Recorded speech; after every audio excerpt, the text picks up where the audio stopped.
স্বর্গের দুয়ারে কড়া নেড়ে আর ফিরে আসা নয়, বরং ফুটবল দূতের সঙ্গে হাত মিলিয়ে নিজের নামটা খোদাই করেছেন। অমরত্বের স্বাদও পেয়ে গেছেন আরও 4 বছর আগে। ফুটবল দুনিয়ায় বর্ণাঢ্য যাত্রায় একমাত্র অপূর্ণতাও ঘুচিয়েছেন।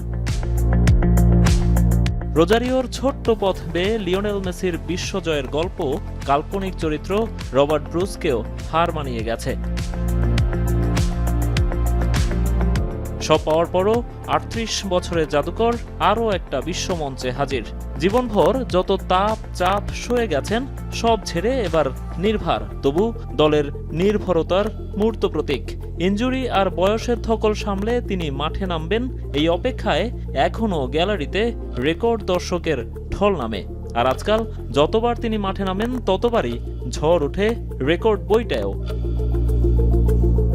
এই বিশ্বকাপও যেমন হাতছানি দিয়ে রাখছে বেশ কিছু রেকর্ডের। এমনিতেই বিশ্বমঞ্চে সবচেয়ে বেশি ম্যাচ কিংবা অধিনায়ক হিসেবে সবচেয়ে বেশি ম্যাচ খেলার রেকর্ডগুলো লিওর দখলে। একমাত্র ফুটবলার হিসেবে বিশ্বকাপে 2 বার টুর্নামেন্ট সেরা হওয়ার রেকর্ডটাও আর্জেন্টাইন মহাতারকারই। তবু কিছু রেকর্ড রয়ে গেছে অধরা। এ যেমন বিশ্বকাপের সবচেয়ে বেশি গোলের মালিক হওয়ার সুযোগটা। জার্মান তারকা মিরোস্লাভ ক্লোজাকে ছাড়িয়ে যাওয়ার সুবর্ণ সুযোগ মেসির সামনে। করতে হবে কেবল 4টি গোল। যদিও বিশ্বকাপের মঞ্চে এই সংখ্যক গোল করার কাজটা সহজ নয় মোটেও। তবে ক্লোজার আরেকটি রেকর্ড সহজেই ছাড়িয়ে যেতে পারেন লিও। বিশ্বকাপে সবচেয়ে বেশি ম্যাচ জয়ের রেকর্ডটা নিজের করে নিতে পারেন তিনি। জিততে হবে কেবল 2টো ম্যাচ। সবকিছু ঠিকঠাক থাকলে গ্রুপ পর্বেই হয়তো এই রেকর্ডটা নিজের করে নিতে পারবেন তিনি। আরও একটি রেকর্ড ছোঁয়ার সুযোগ আছে লিওনেল মেসির সামনে, যেটি কেবল তিনিই নন, প্রাণপণে চাইবেন সারা বিশ্বের কোটি সমর্থক।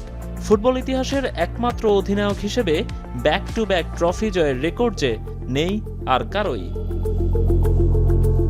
লিওনেল মেসি কখনো রেকর্ডের পেছনে ছুটেননি, বহুবার বলেছেনও সেটি। তবে বিষয়টা যখন বিশ্বকাপের সোনালী ট্রফিটা আরও একবার স্পর্শের, মেসিও হয়তো প্রাণপণ লড়বেন সেই রেকর্ডটার মালিক হতে। নোমান আব্দুল্লাহ, এখন।